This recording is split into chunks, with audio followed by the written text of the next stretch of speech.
Eh, es un gusto estar aquí, estar con ustedes y poder compartir.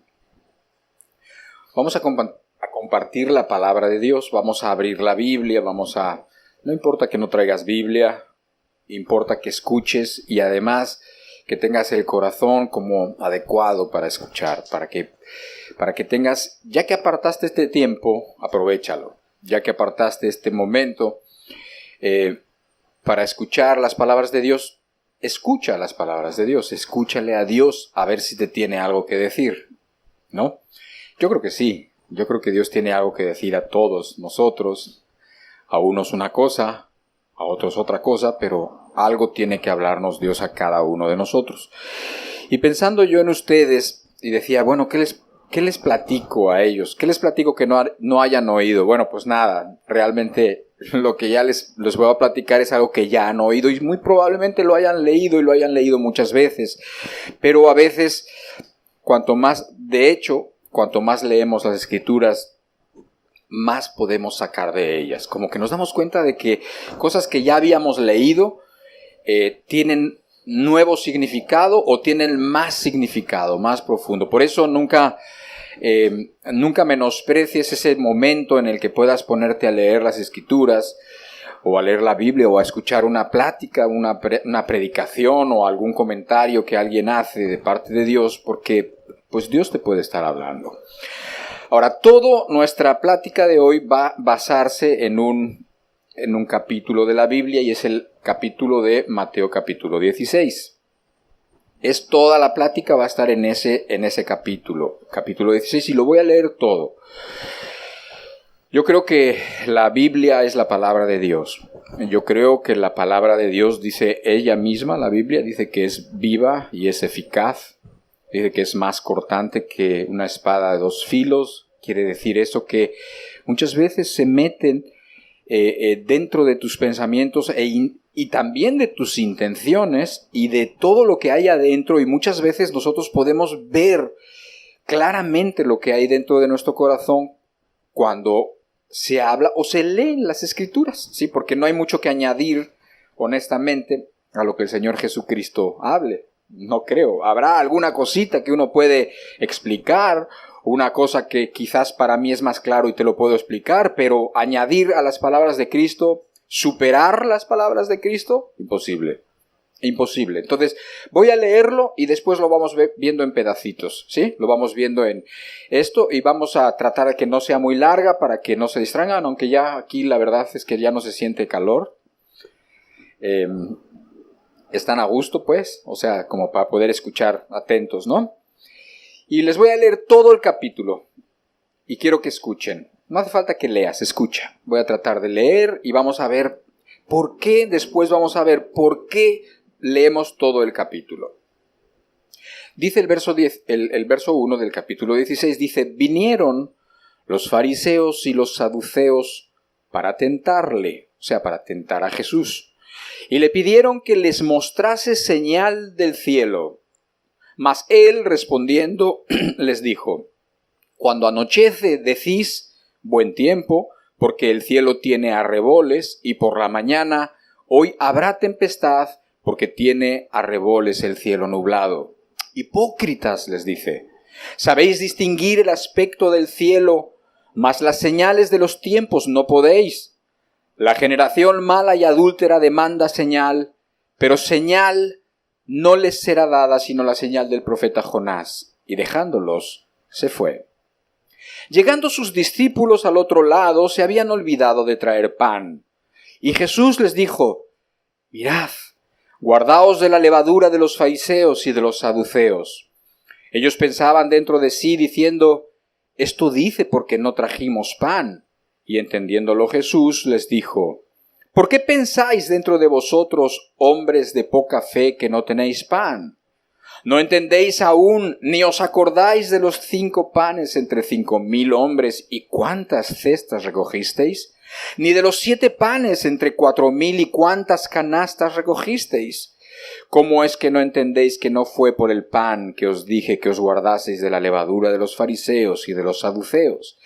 Entonces entendieron que no les había dicho que se guardasen de la levadura del pan, sino de la doctrina de los fariseos y de los saduceos. Hasta ahí te voy a contar un poco. Y luego nos falta todavía una parte de las Escrituras. Bueno, vamos a ver hasta aquí qué estamos leyendo. Dice que primero se le acercaron al Señor Jesucristo unas personas y te dice qué personas se acercaron. Los fariseos y saduceos. Y además te dice con qué intención se acercaron. O sea, se acercaron, dice, para tentarle, con una intención no buena, con una intención no correcta. Y entonces le dijeron, enséñanos señal para que creamos en ti, muéstranos señal. Y entonces Jesucristo les contesta de una manera interesante. Y les dice, a ver, ustedes son gente de campo, ustedes conocen el clima, conocen su clima y conocen también cuándo va a ser bueno y cuándo no va a ser bueno y cuándo va a llover y cuándo al día siguiente va a estar bueno o cuándo no. ¿Por qué? Porque pueden ver las nubes y si las nubes están rojizas, entonces así, y empieza a decirle algo que ellos ya sabían.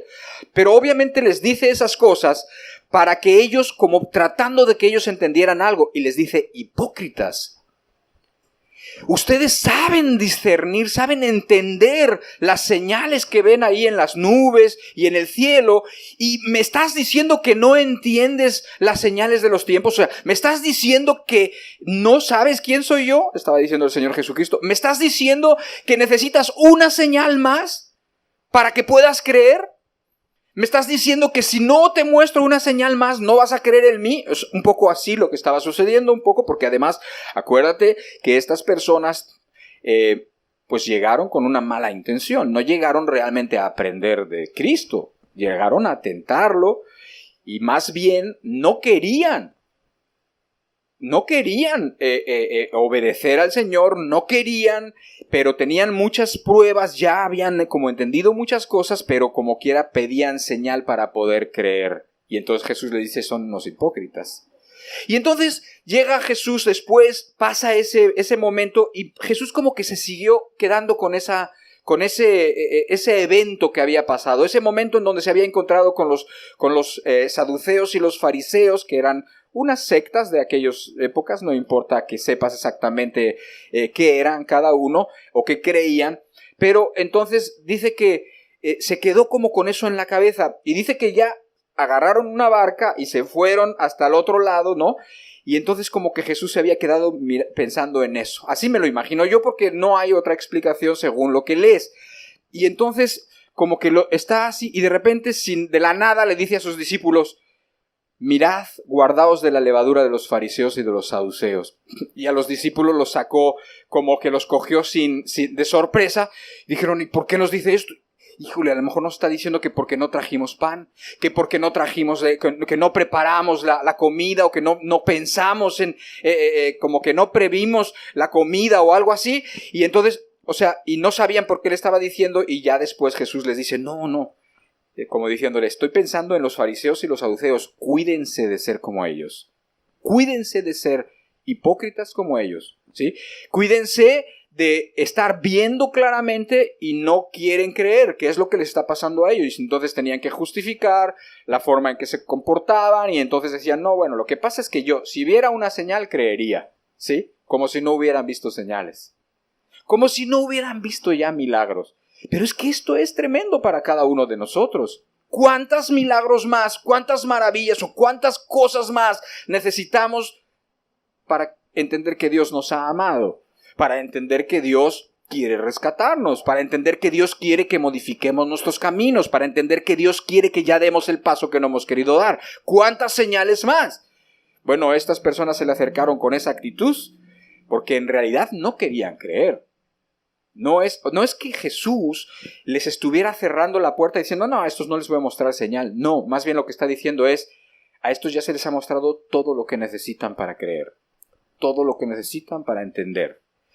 Y entonces, pensando en eso, al rato le dice a sus discípulos como de la nada, cuídense de ser como ellos, cuídense, porque esa es precisamente la manera en cómo no tenemos que caminar. Esa es precisamente la manera en que garantizado nos vamos a perder. ¿Sí? Y vamos a seguir leyendo, porque tiene mucho que ver. Todo tiene que ver en el capítulo 16. Dice que viniendo Jesús a la región de Cesarea de Filipo, preguntó a sus discípulos diciendo: ¿Quién dicen los hombres que es el Hijo del Hombre?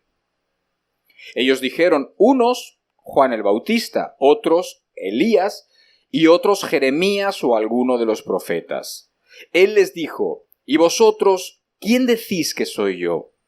Respondiendo Simón Pedro dijo: Tú eres el Cristo, el Hijo del Dios viviente. Entonces le respondió Jesús: Bienaventurado eres, Simón, hijo de Jonás, porque no te lo reveló carne ni sangre, sino mi Padre que está en los cielos. Y yo también te digo que tú eres Pedro, y sobre esta roca edificaré mi iglesia, y las puertas del Hades no prevalecerán contra ella. Y a ti te daré las llaves del reino de los cielos, y todo lo que atares en la tierra será atado en los cielos, y todo lo que desatares en la tierra será desatado en los cielos.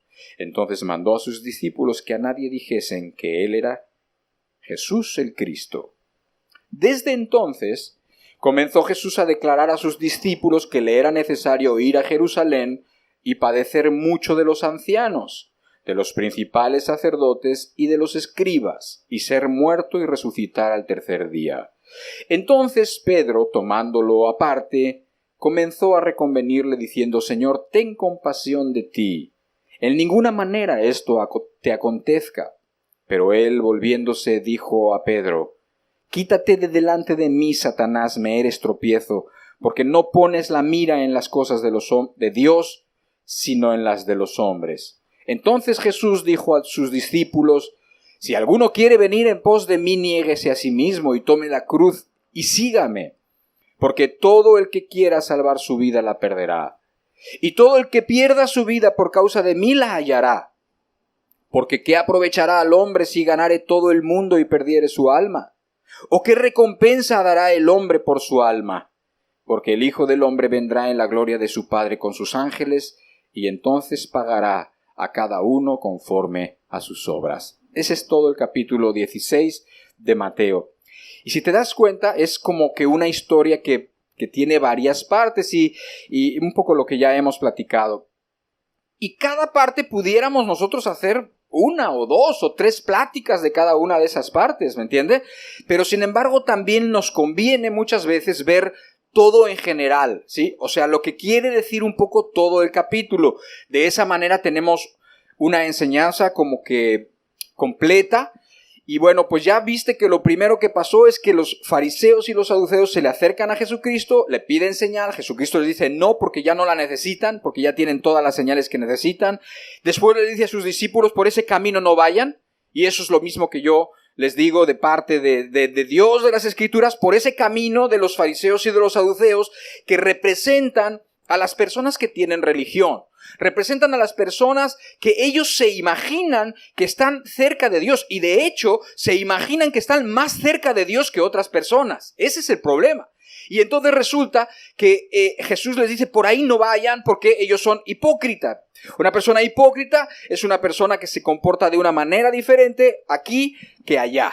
Una persona que hace algo cuando está a solas, pero es una persona que cambia su comportamiento cuando está delante de otras personas o en otro ambiente. Entonces, es una persona que tiene dos caras y está diciendo: no, el corazón de una persona que quiera caminar con Dios tiene que ser íntegro. O sea, tienes que ser sincero, íntegro con Dios. No hace falta que yo quede bien contigo, no hace falta que yo quede bien con el pastor o con la persona que yo considero que es una autoridad religiosa. No hace falta nada de eso. Con el único que nosotros tenemos que quedar bien, al único que tenemos que obedecer, al único que tenemos nosotros que considerar todas sus palabras es a Jesucristo. Y entonces de esa manera es como uno puede caminar delante de Él. Pero después, cuando el Señor Jesucristo les dice eso a los apóstoles y les dice: no vayan por ahí, no consuman esa doctrina, esa levadura de los fariseos, no se metan en esas enseñanzas, no crean que el verdadero cristianismo es caminar de esa manera, no. Y entonces dice que le pregunta a sus discípulos, como que otra vez los encara y dicen: bueno, ¿qué dice la gente que soy yo? ¿Quién dice que soy yo? Está como un poco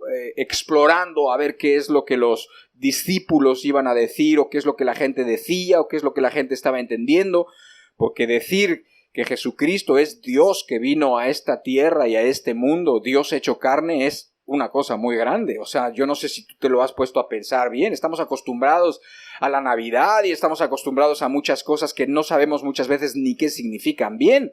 Pero decir que Dios vino a la tierra en forma de hombre, que es exactamente lo que significa que Jesús sea el Mesías o el Cristo, eso es una cosa muy grande, y él estaba preguntando a ver qué decía la gente de él. Y entonces empiezan a responderle. Bueno, pues sí, hay unos que dicen que tú eres, no sé, unos dicen que eres Juan el Bautista, el cual recientemente había muerto. Otros dicen que tú eres Elías, otros dicen que Jeremías, o quizás algunos de los profetas. Empiezan a decirle lo que la gente pensaba de Jesucristo, ¿sí? Ahora, esto es muy importante. ¿Por qué? Porque tú puedes pensar de Jesucristo cosas distintas. De hecho, el mundo piensa de Jesucristo cosas diferentes.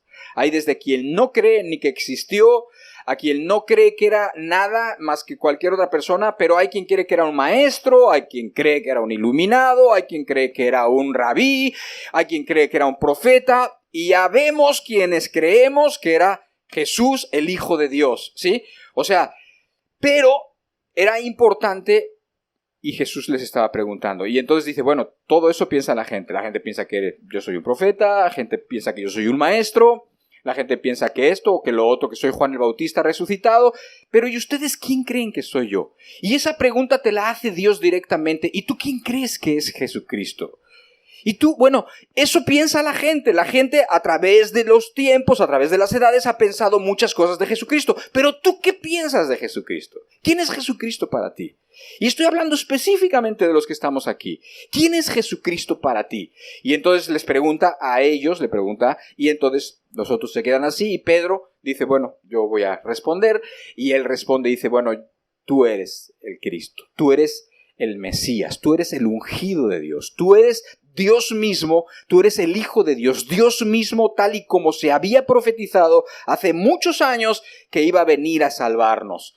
Y entonces le dice Cristo, bueno, eso que tú estás diciendo no te lo reveló carne ni sangre, eso no te lo estás imaginando, eso te lo reveló Dios, eso es algo muy importante. Dice, y en esa revelación, sobre esa revelación de que Él es el Hijo de Dios, de que la redención del hombre, de que la salvación de los pecados de la gente, de todo el mundo, se iba a depender de que Jesús es precisamente el Hijo de Dios, de que Jesús es el Mesías, y bueno, todo lo que después pasaría, que era que moriría en la cruz. Y por cierto, se los empieza a decir.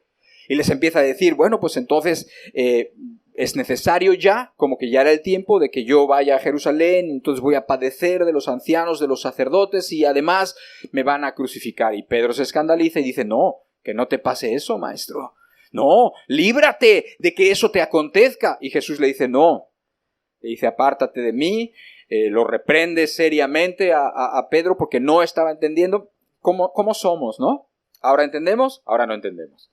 De repente Pedro está diciendo la revelación del siglo, está diciendo la revelación más importante, que es que Jesús era el Mesías, que Jesús era el mismo Dios, el único que podía redimir a la humanidad, y 2 segundos más tarde está diciendo, no, de ninguna manera te acontezca eso, como no entendiendo delante de quién estaba. O sea, si Jesús está diciendo, es necesario tal cosa, créeme que es necesario tal cosa. Si es necesario que Jesús muriera por nosotros, es porque Jesús era necesario que muriera por nosotros. O si no, ¿de qué otra manera pudieras tú tener redención de tus pecados? ¿De qué otra manera pudieras tú llegar al borde de la muerte y mirar a la muerte y con gratitud decirle a Dios, gracias Señor, toma mi alma, ¿no? Gracias por tu sacrificio, toma mi alma, porque la muerte ya no tiene más poder sobre mí. ¿Por qué? Pues por Cristo. ¿Dónde está, oh muerte, tu aguijón? ¿Dónde, oh sepulcro, tu victoria? ¿Sí? O sea, ha perdido la muerte, y entonces era necesario que Él fuera a la cruz, ¿sí? Y eso también te puede decir muchas cosas. Es necesario que pasemos muchas veces por ciertos lugares en la vida muy difíciles, pero son necesarios. ¿Por qué? Para un bien mejor, para algo que tiene que suceder dentro de nosotros, para algo que tiene que pasar en tu alma. Era necesario. Bueno, y entonces los discípulos están ahí discutiendo con el Señor Jesucristo, y el Señor Jesucristo le empieza a decir, miren, vamos a ponerlo claro, el que quiera venir en pos de mí tiene que negarse a sí mismo, tiene que tomar su cruz y, si es necesario, morirá también, así como yo tengo que morir. Y entonces les empieza a decir, ¿por qué? Porque ¿de qué le aprovechará al hombre si gana todo el mundo y pierde su alma? Empieza a poner importancia en las cosas que tienen importancia. O sea, les dice, todo el mundo entero no sirve para pagar el precio de tu alma. Aunque tuvieras todo el mundo que pudieras intercambiar tu alma por el mundo, no le alcanzaría. Y además nosotros no tenemos todo el mundo. Difícilmente a veces terminamos el mes, difícilmente, y la mayoría en vez de cuentas en el banco tiene deudas. Es la verdad, así vive la mayoría de las personas. O sea, no solamente no tenemos todo el mundo, no tenemos casi nada, pero si tuviéramos todo el mundo, y si tuviéramos toda la riqueza, si nos pertenecieran legítimamente, y pudiéramos decir, mira, todo esto lo entrego por mi alma, no te alcanzaría, no sería, no habría, no puede ser, no puedes pagar, nadie puede pagar por su alma. Y entonces Cristo como está diciendo, miren, lo más importante es esto, no esto. Ahora, todo esto es el capítulo 16. Ahora date cuenta por qué los saduceos y los fariseos no querían creer. Porque creer implicaba muchas cosas. Porque creer implicaba que su vida se iba a poner de cabeza, ¿sí? Porque creer implicaba que lo que ellos habían entendido no era válido, porque creer implicaba que los pecados que les gustaban los tenían que abandonar, porque creer implicaba que lo que ellos habían confiado ya no podían confiar en eso, ya tenían que descartar todas sus creencias que habían tenido erróneas antes de Cristo, y entonces había muchas cosas, pero todo eso les cambiaba la vida, ¿Por qué? Porque iban a empezar a ser distintos, porque si tenían una cierta reputación en el pueblo o en la ciudad, la iban a perder, porque iban a ser considerados, porque tenían que confesar sus pecados. O a lo mejor eran personas que se creían muy buenas, se pensaban buenas y sabían que allá, esas personas que sí habían entendido quién era Jesucristo, estaban allí en el Jordán y estaban bautizándose y estaban confesando en alto sus pecados. Y había personas que que decían unas cosas tremendas, que decían que habían sido esto, que se arrepentían y que pedían perdón a Dios. Y decían, yo también voy a tener que hacer eso. Yo también voy a tener que ser expuesto delante de las personas de que no he sido tan bueno como ellos pensaban, sino que he tenido en mi corazón cosas malas o que he tenido intenciones perversas. Y entonces no querían creer. Pero no querían creer. ¿Por qué? Porque creer tiene unas implicaciones muchas veces tremendas, ¿sí? O sea, Dios te puede pedir a ti, si es necesario, ¿qué te puede pedir? Todo. ¿Por qué? Porque por eso lo dijo Él. Lo dijo, si alguno quiere venir en pos de mí, tiene que estar dispuesto aún a perder su vida. Tiene que estar dispuesto a negarse a sí mismo y a perder su vida si es necesario. ¿Por qué? Porque ¿de qué le servirá al hombre si ganare todo el mundo y perdiere su alma?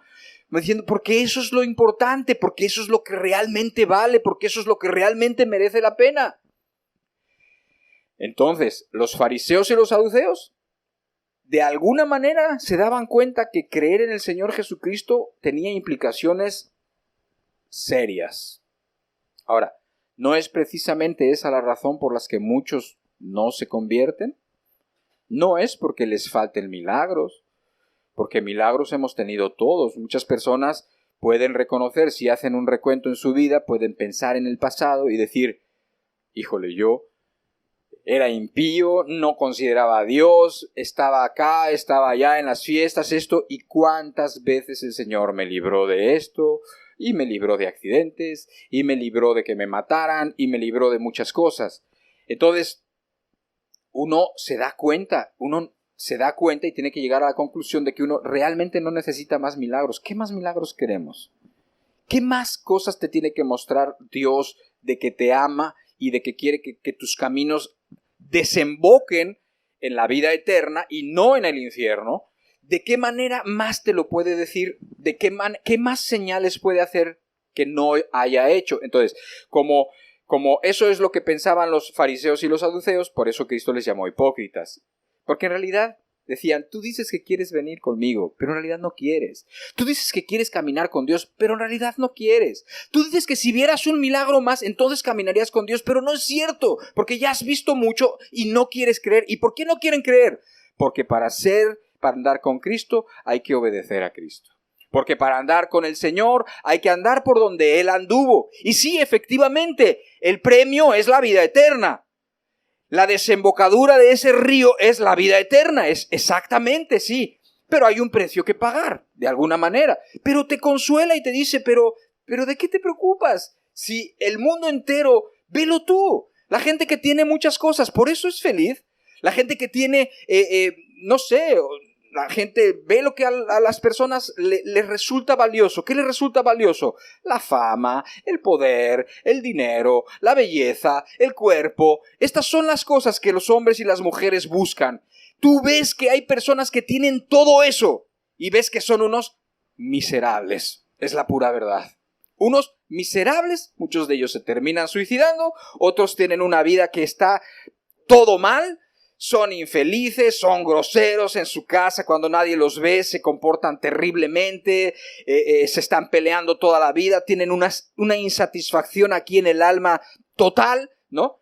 Y entonces el Señor te está diciendo, pues, tampoco es que vayamos a perder tanto, ¿no? O sea, si el Señor nos pide algo, pues la verdad es que el Señor nos lo compensa siempre con creces, siempre nos lo compensa y de una manera tremenda. Y yo no hablo de que te da dinero y eso, yo pienso que ese evangelio que ya también se predica mucho, ¿no? De que te acerques a Dios para que Dios te dé dinero o para que Dios te quite los problemas, pues ese no es el evangelio, ¿no? Porque muchas veces, precisamente por caminar con Dios, es que uno tiene más problemas. Pero bueno, si son problemas así, si los problemas es por hacer lo bueno y no lo malo, si los problemas es por hacer la justicia y no por hacer injusticias, pues entonces es algo bueno, es algo que Dios aprueba y dice que eso es gracia delante de Dios, dice por ahí el apóstol Pedro, ¿no? Entonces, si te das cuenta cómo es todo una misma idea, un poquito, todo el capítulo 16 te da una misma idea, o sea, te dice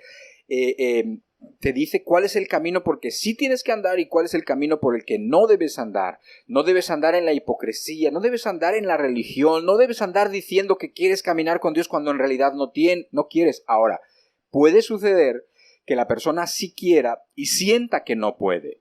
Que la persona diga, es que siento que me cuesta mucho dar ese paso. Cada uno de nosotros, por lo general, sabemos muy bien qué es lo que Dios nos demanda. Sí, sabemos perfectamente, sobre todo cuando has estado ya y te has acercado a la Biblia, a las Escrituras, cada uno de nosotros, porque precisamente la ley de Dios, las Escrituras, lo que primero hace con nosotros es como que nos dice qué mal estamos. Esa es la manera como lo hace, no lo hace de otra manera, o sea, él te presenta la salvación cuando te sientes perdido, sino muchas personas que saben la historia de Cristo y la historia de la cruz, por eso no les aprovecha el sacrificio de Cristo, por eso no entienden, porque ni siquiera se sienten perdidos, ni siquiera se sienten mal, ni siquiera se sienten que en el momento en que se mueran se van derechos al infierno, no se sienten perdidos. Y si una persona no se siente perdido, pues la salvación no le brilla, no le es importante, porque ni siquiera se siente perdido.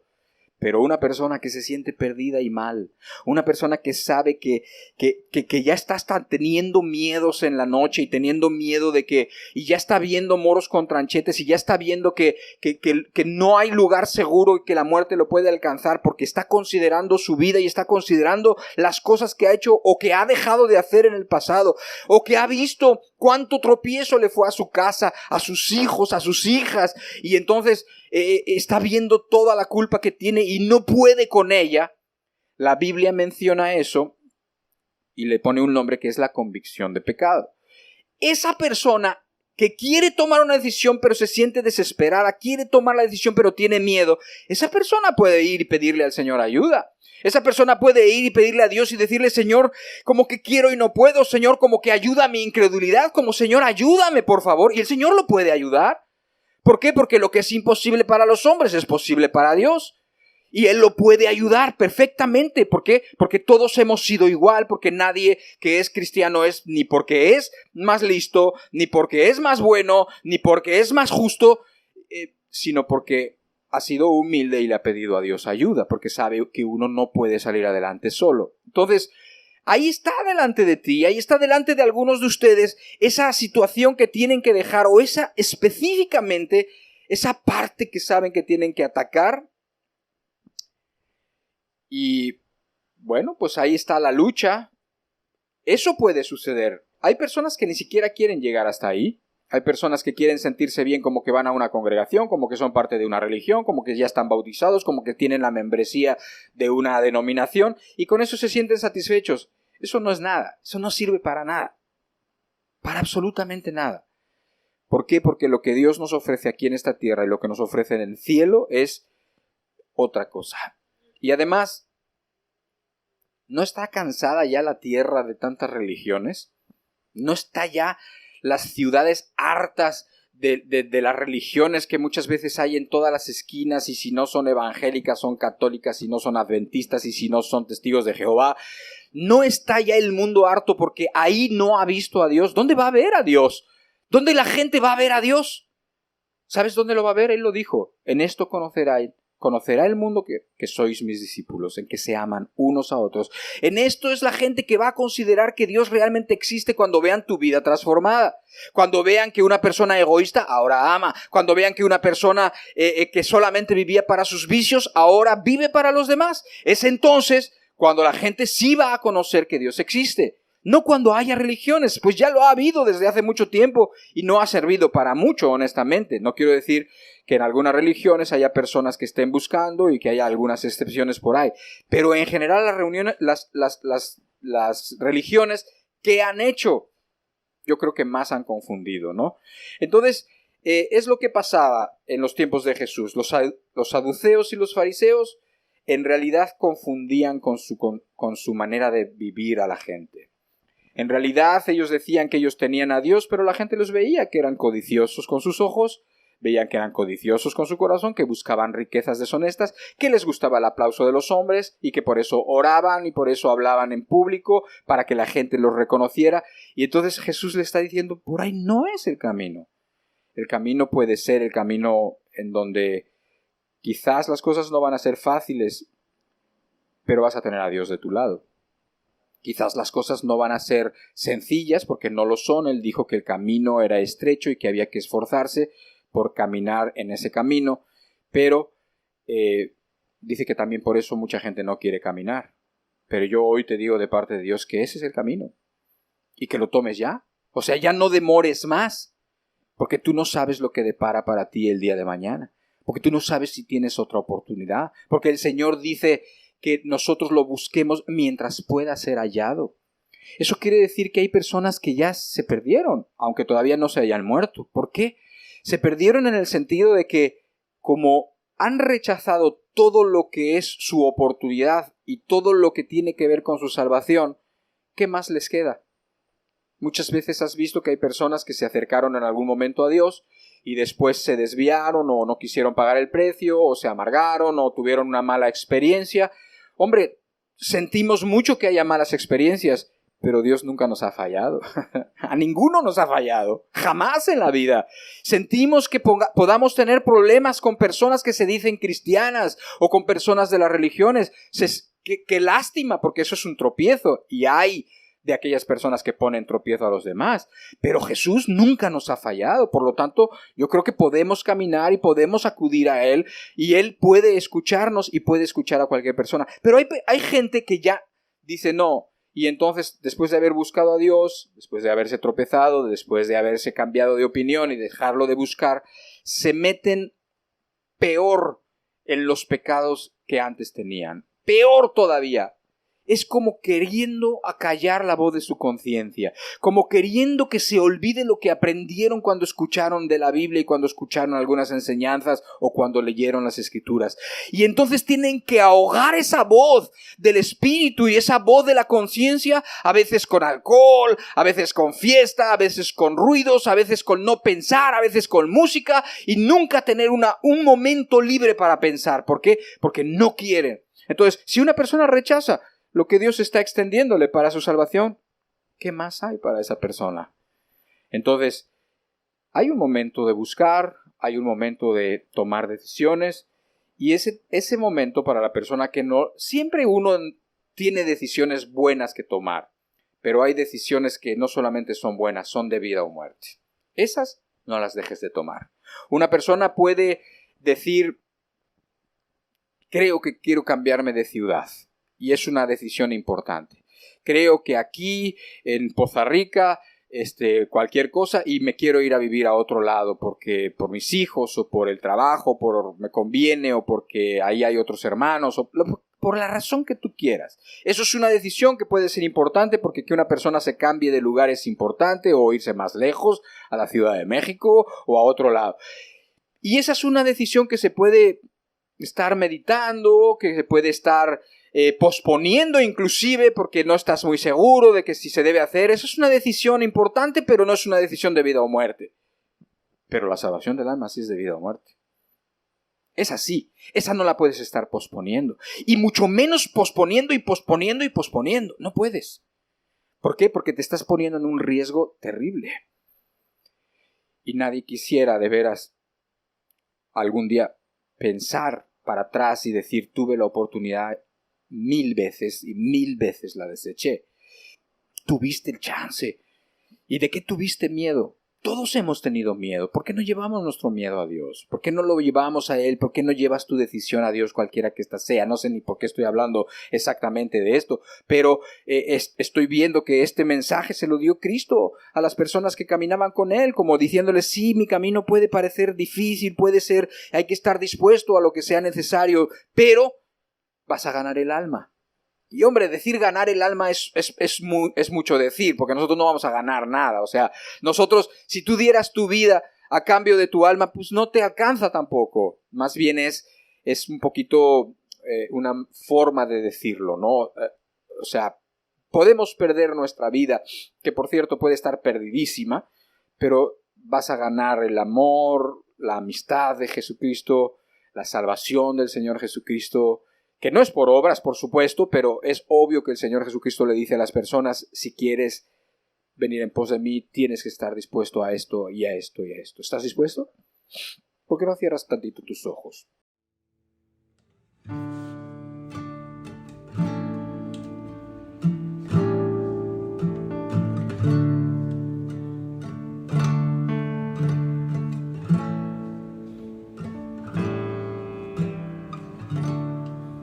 Dispuesto está mi corazón a ti, Señor. Dispuesto está para hacer tu voluntad. No hay nada que impida el servirte, pues nada poseo en realidad.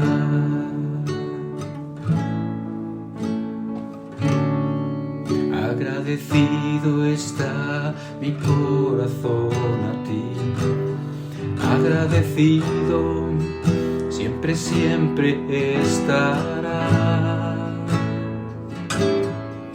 Toda mi vida sería aún muy poco darte a ti, pues demasiado has hecho tú por mí.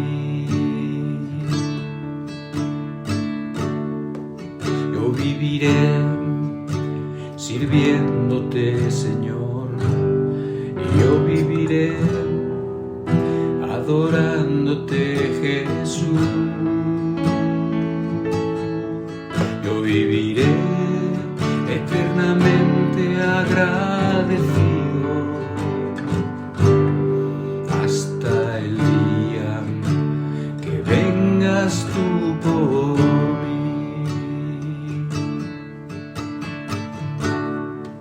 Yo viviré eternamente agradecido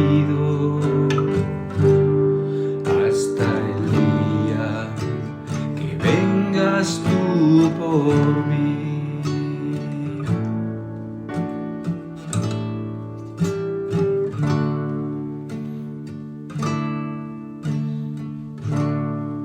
Dispuesto está mi corazón a ti, dispuesto está para hacer tu voluntad. No hay nada que impida el servirte,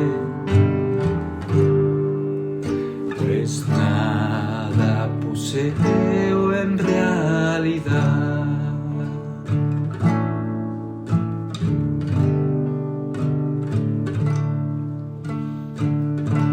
Tú tienes que pensar si tu corazón realmente está dispuesto. Si está dispuesto, tienes que confiar y tienes que dar el paso.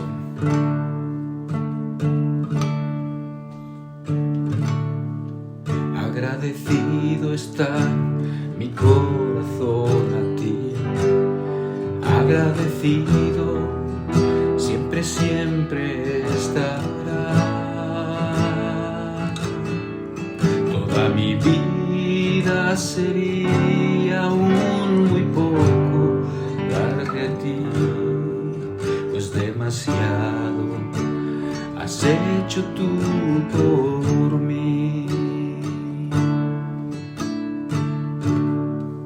Toda mi vida sería aún muy poco darte a ti, pues demasiado has hecho tú por mí. Agradecido está, dice, agradecido está mi corazón a ti. Si tu corazón está agradecido porque has entendido todo lo que Dios ha hecho por ti, entonces de pura gratitud uno puede tomar el paso, puede dar el paso, puede tomar la decisión que sea. No olvides ninguno de sus favores ni de sus misericordias, tenlas siempre presentes. Ten siempre presente que Él no nos ha pagado conforme a lo que nos merecemos, conforme a nuestros pecados. Olvídate si nos hubiera pagado así. Por eso la gratitud, por eso es la gratitud tan importante, para que aún las decisiones que parecen difíciles ya no se vuelvan tan difíciles, ya no parezcan, ya no lo sean, de pura gratitud de lo que Él ha hecho por ti. No lo olvides.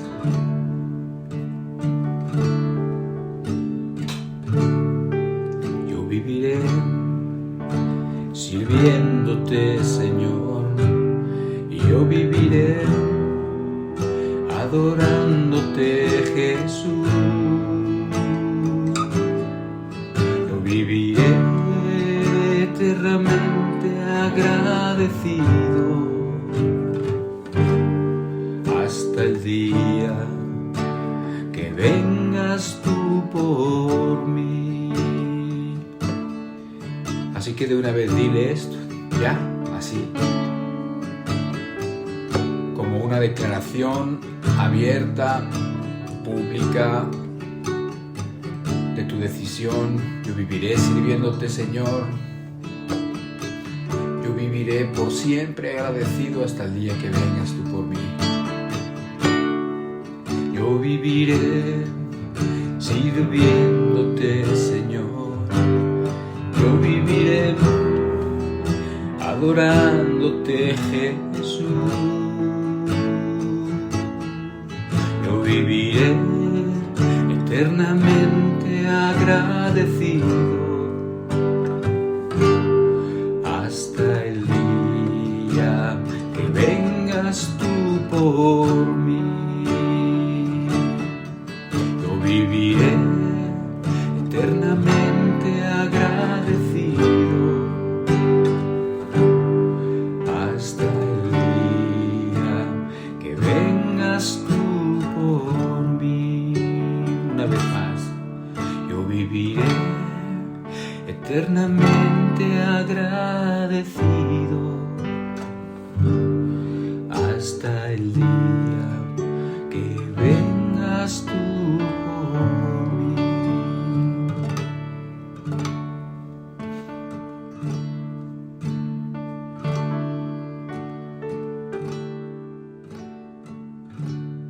Padre, pedimos en el nombre del Señor Jesucristo que tú nos ayudes a cada uno de nosotros,